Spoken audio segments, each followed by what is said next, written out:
I think all sensible people have the British Constitution as one of their hobbies. It is the most interesting matter to discuss and be informed about.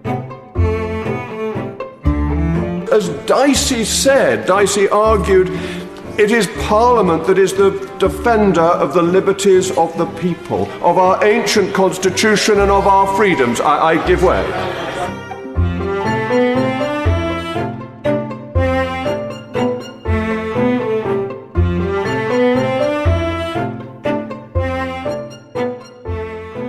Hello, this is Jacob Rees-Mogg.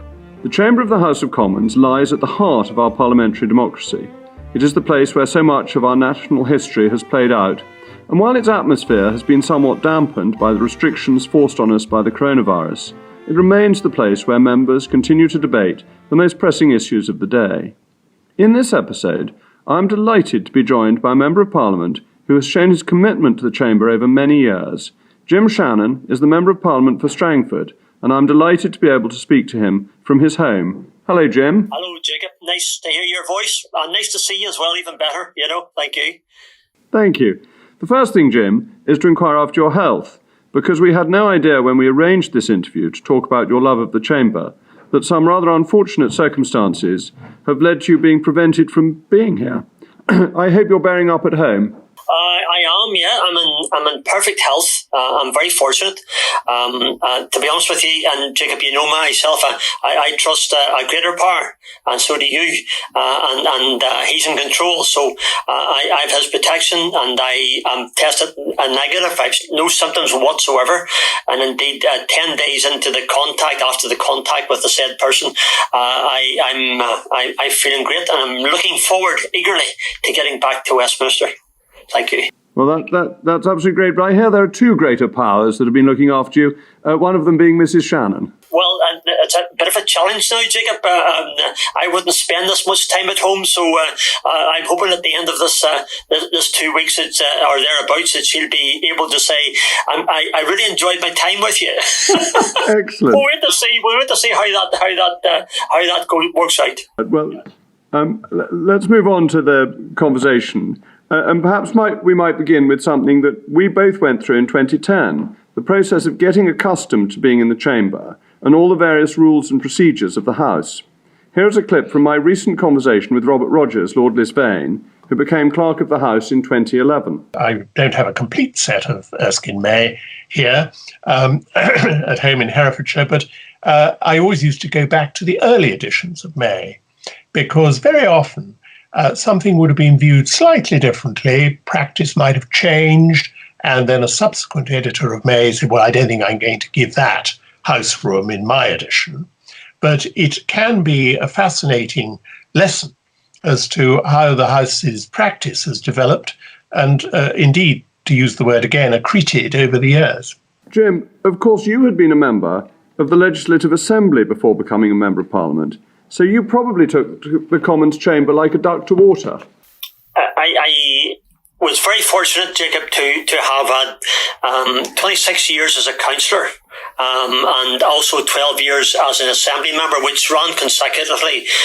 So I had a lot of opportunities to progress from a chamber of the council that had 21 members to the assembly that had 108 members to Westminster with 650 members. Truthfully, I was dead nervous. I certainly was, and all of a sudden you'd moved from this different class size to another class size to a larger class size again. So I was very conscious of and maybe a bit nervous in the chamber. The day I made my maiden speech, I remember very well. My wife and my PPS and some other friends I had were all over, and I can recall it well. I got up to speak, and my stomach was doing somersaults 10 to the dozen, but whenever I spoke, I realised then that I could do it. Now I'm still nervous. I still get nervous, and that's a good thing because it keeps you sharp. It's an incredible privilege and an incredible honour to be the Member of Parliament. There wouldn't be one day, Jacob, one day in my life at Westminster when I walk across that bridge from a hotel that I don't say, wow, big wow. It's incredible. I completely agree with that. The sensation of walking into Westminster Hall is one I always find incredibly uplifting and a reminder of the privilege that we have. And we both got in at the same time. Was there anyone particularly you took advice from when you got in? Did you speak to the clerks or other members of Parliament to find your way around the House? Probably my own colleagues would be my first port of contact, but to be honest with you, people are always very busy. So I was probably guided through by some of the Labour Party members. Paul Goggins would be one who's dead and gone. Stephen Pound would have been a great friend as well. I fell in with Fiona Bruce very early on, and Fiona and I have a very, very similar outlook in life. Indeed, I think we probably mirror each other in many ways. So my contact with her, also with anyone who would have had probably motivation for me is to help others. It always has been. It's always been my go-to job. So whenever we got the chance to be there, Mr. Speaker, which would have been John Bercow, also was very friendly with me. He forgave me many times, Jacob, for using the word "you." I used to use it regularly, and indeed I sometimes use it, didn't even know I was doing it. So he always very gently chided me and reminded me of the rules of the House and the protocol. So yeah, I love learning the protocol. I will still be learning in Westminster if God spares me to whatever time I'll be here.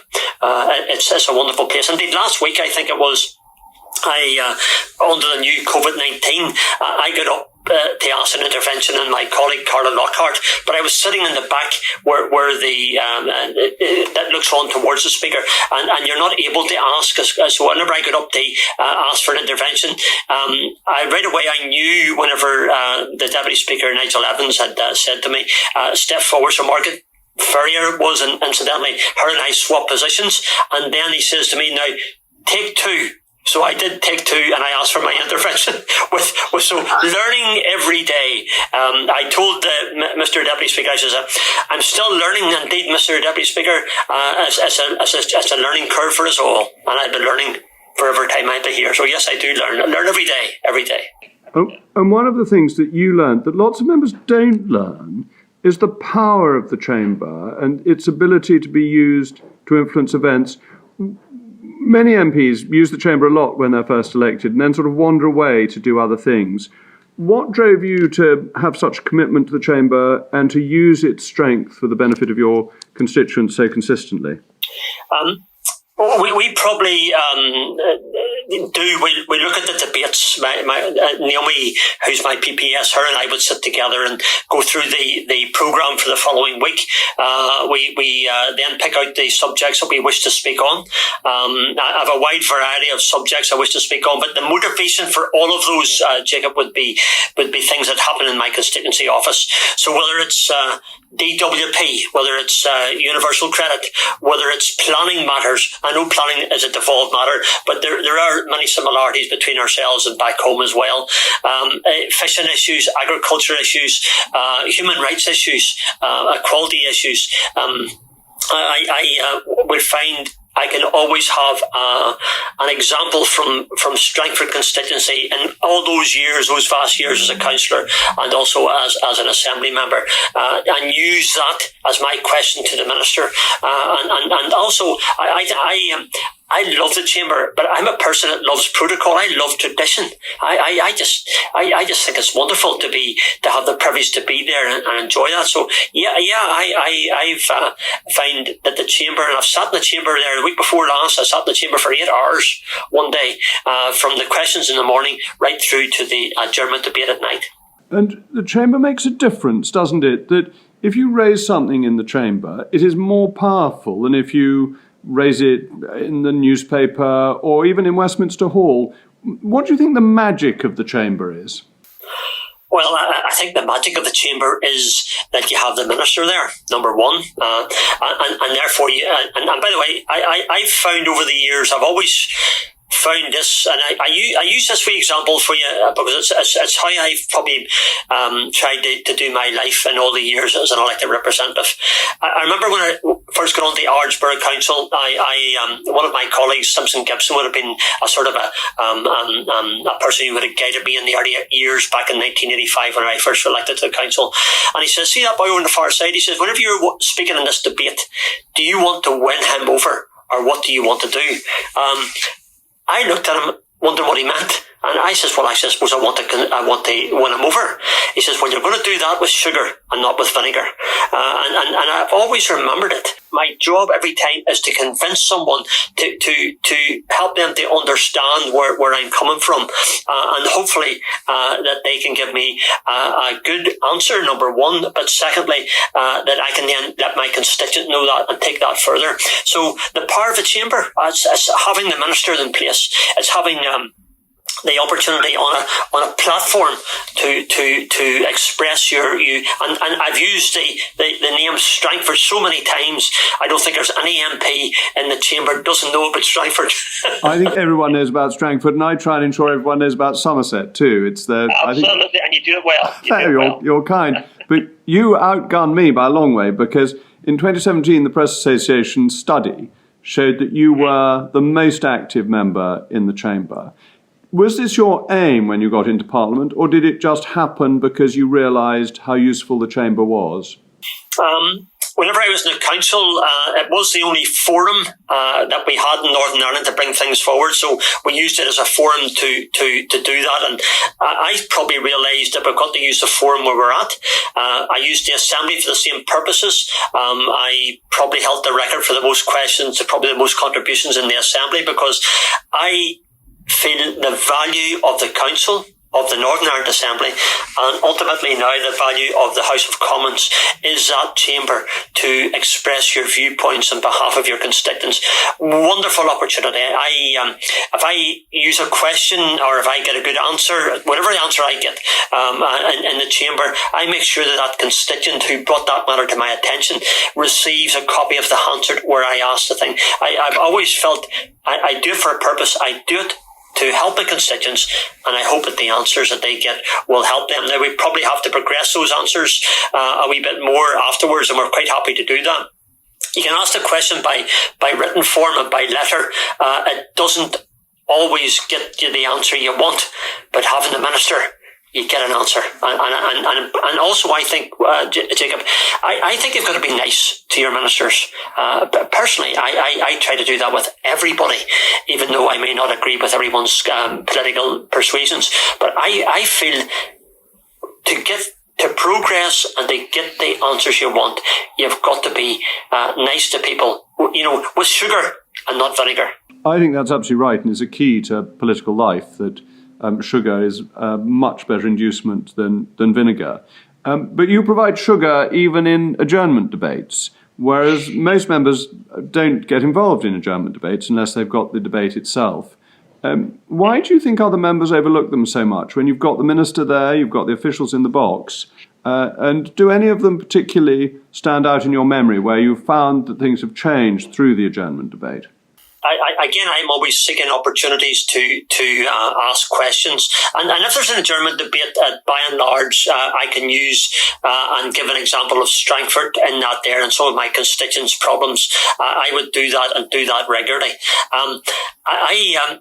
I think our day doesn't end, Jacob. I think our day doesn't end until the adjournment debate is over. That's my opinion. Everybody does things their own way. It's not a criticism. It's an observation. I think the adjournment debate gives me that opportunity. I've had an opportunity just this year to do the St. Patrick's Day. I've always wanted to do a St. Patrick's Day adjournment, and we did that this year. And we had a fantastic turnout of other members who, I think, to be honest with you, were coming to intervene in me to get their own back. But it was wonderful. I also do feel this, and I genuinely mean this. If a person has an adjournment debate, which might be a very specific thing for their own area, but the generalism is it will apply to others. I go along to support members. And I do that regularly, and I always speak to the member beforehand and say, here's my intervention, are you okay with this? Because I'm not here to take away from what their adjournment debate is. I'm here to add to their adjournment debate in a way that can help enable them to do that. Then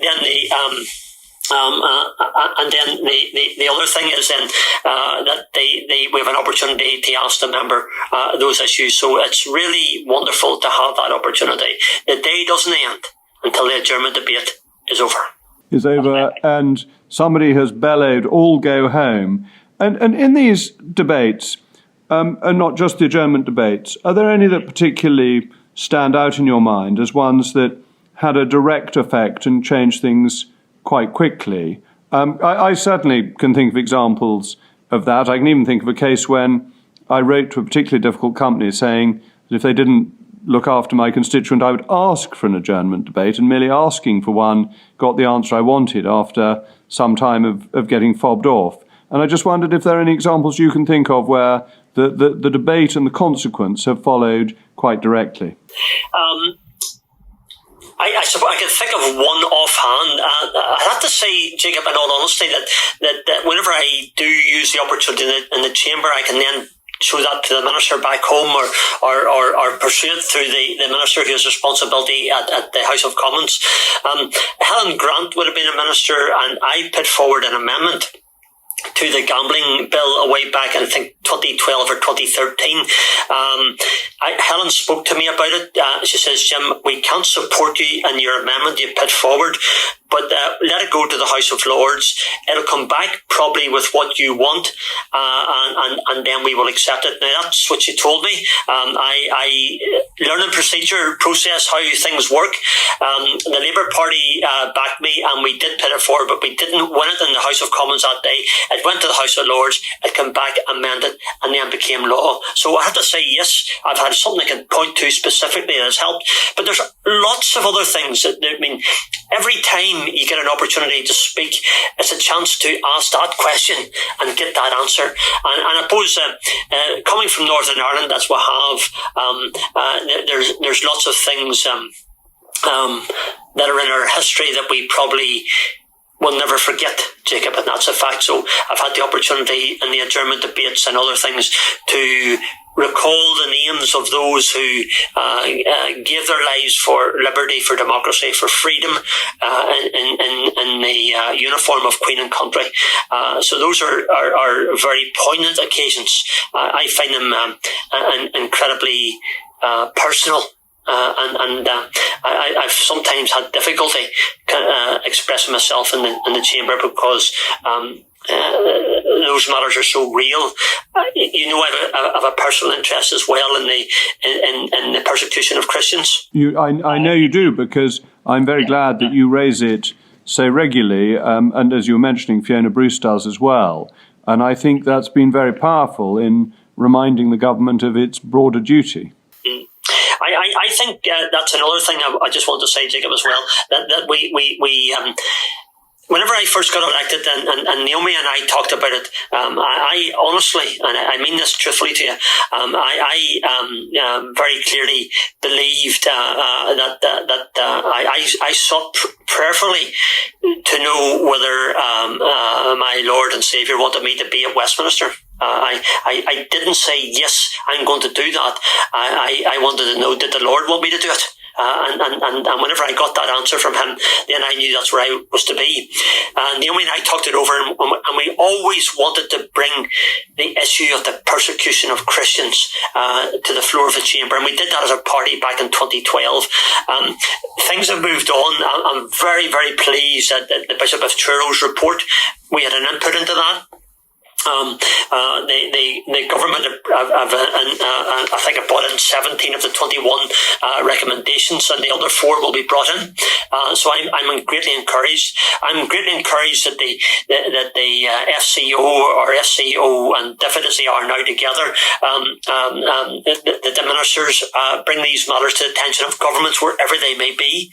My duty as a Christian, as you know, Jacob, is to speak up for our brothers and sisters across the world. But I also learned something else, Jacob, and I think it's really important as well. Well, I'm the chair of the APPG for Freedom of Religious Belief. I speak up for Christians, but I speak up for those who aren't Christians. And I speak up for those who have no faith at all, because my Lord and Saviour, your Lord and Saviour, loves everyone.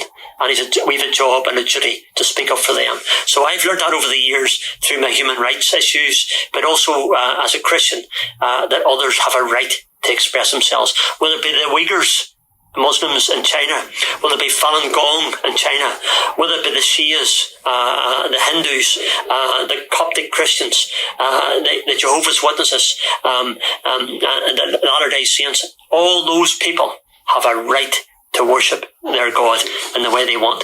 And I will be, and I know you will be as well, Jacob, will be their spokesperson in that chamber, and will continue to do that. Well, I entirely agree with you, and the recognition that God values every soul is of fundamental importance to, I think, what both of us believe. But I think it's also, your faith is very influential in your political practice, because, as you were saying, you like to get on with people from other parties, and you do that very successfully. I just wondered if in your parliamentary working you found that cross-party activity has been extremely powerful, important, and both how you've involved yourself in that because of your Christian understanding of the value of every individual, but also, realistically, your political understanding that you achieve more if you work with others. One of your colleagues asked me last week it was last week actually, at Westminster. He says, how do you get on with some of the other members from Northern Ireland? I says, I get on extremely well with them, because I have a very simple rule, and the rule is that they've got a mandate, they've a right to be here. Whatever their political persuasion will be. We have many differences on the constitutional issues, but I believe that when it comes to social issues and it comes to the ordinary bread and butter issues, that we're on the same page. And I always remember this story as well, if you don't mind me saying it, Jacob. It goes back to the Northern Ireland Assembly. So whenever we in 1988, we got the Assembly up and running. And we had two people. I mean, I came a political journey where I had a better understanding of other people's aspirations, which may be very different from my own. And I remember we had I was in the Department of Leisure, Culture and Leisure, and I was in that committee, and the chair of that committee was a fellow called Barry Michael Duff. And I went through that first committee meeting, and I said to myself, you know something, this is going to work if we retreat into our trenches, and I'm a unionist and he's a nationalist. So I went up and I shook his hand, put my hand out, shook his hand, and I says, Barry, I just want to tell you, you and I will never agree on the constitutional position of Northern Ireland. You'll be wanting United Ireland, and I'll be doing my best to make sure you don't get it. But you know something? See, your people, my people, we want the same things deep down on bread and butter issues. So in this chamber, and from now, I want to tell you, you've got my full support as chair, and I did give him that full support, and him and I got on well, even though we were constitutionally and politically in two different levels. So I've tried to do that with everyone in the chamber. I see them as individuals, maybe rather than as a political party label. And I get on very well with the Scots Nats who I want them to be part of the great United Kingdom of Great Britain and Northern Ireland forever. I keep on telling them that I want my brothers and sisters from Scotland, the Gaelic cousins, to stay. I want the Plaid Cymru ones never to leave. And I think we have more that unites us than divides us. So how do we get those things well, we work with each other. And when it comes to Westminster Hall or in the chamber, I will always respectfully disagree with someone, and I always say that I always try to be respectful to the honourable member, that I may not agree with him or her, but I do register their right to have an opinion. But we have many things that we can agree on, so it's all about getting on well with people. That's what life is. I don't think it's an age thing, Jacob. I think it's an issue where I think we all realise, how can we better work together? Well, I know how we better work together. We get on with each other. Well, I completely agree. And like you, I have a number of friends in the SNP. that I often find they're absolutely charming in person, and they're always absolutely furious in the chamber of the House of Commons. And it's sometimes difficult to see the two sides of the same character. But you're also good at getting on with ministers, and I know value the relationship that you have to try and get better answers. Do you sometimes find that you get a better answer if you've warned the minister rather than trying to catch the minister out? I'll tell you right now, I have no intention whatsoever of catching any minister out. I have a question in my mind that I want to ask. I say to myself now, do you want an answer to that question, or do you want to annoy somebody? Well, I'll not be annoying anybody. I'd rather have a question given and an answer which is very helpful. So yes, I do. I will, many occasions, especially when we've got this COVID-19 restrictions coming in, whenever a question comes up, I will normally go over, I'll be truthful with you. I give the minister my question in advance, and then I get an answer, which I appreciate very much, because that's the answer you want. Do you want to have a curt answer, or do you want to help your constituents? Well, I want to help my constituents, and to do that, I feel it's right that the minister should have my question beforehand. I do that all the time. Well, certainly I find answering business questions, which can be on absolutely anything, that if it's a question that will help a constituent, I can probably get an answer from the relevant department if I'm given a few hours' notice. Whereas if I don't know it, if it's a sort of gotcha question, then there's a sort of standard political reply. And I think you're absolutely right that depending on the purpose of the question, and party political questions are perfectly legitimate. They're not unfair in any way, but that if it's to help a constituent, a little bit of notice can unlock something that's been a problem for, in some cases, some time. I'll also say, Jacob, whenever it comes to following up an issue on behalf of a constituent through the minister, I will not bring that issue to the floor of the House to embarrass anybody. I'd rather have a conversation in the voting lobbies, in the chamber outside. Those are great opportunities. You don't know just how important those opportunities are. I mean, that's a chance to have a minister who wants to help you. I mean, every minister wants to help you, not out to catch you out. They want to help you, and we have to realise that. So yeah, I just think those opportunities are there. Use them to your benefit of your people. What an opportunity. What a privilege. I think you're so right. I think it's one of the glories of our Constitution is that you can have a constituent come to see you on a Saturday and raise an issue that you can raise potentially with the Prime Minister the following Wednesday.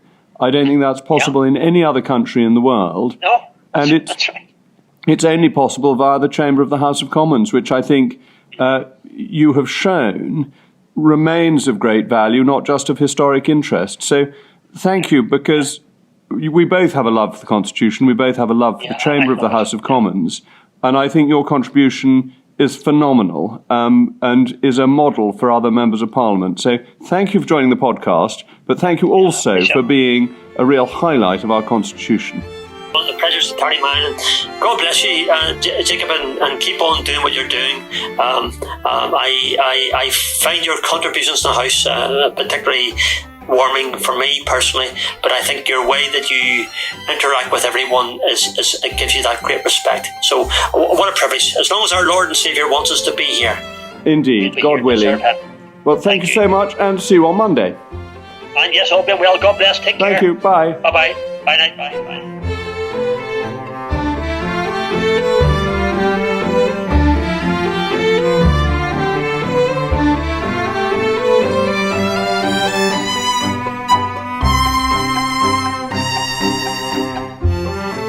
There's something tremendously enthusing about Jim's love of the Commons Chamber. In the next episode of Why Parliament Works, I'm looking forward to exploring the fascination that those in parliaments around the world have for the Palace of Westminster, and finding out more about the ways in which we share our commitment to parliamentary democracy with them. Until then, farewell.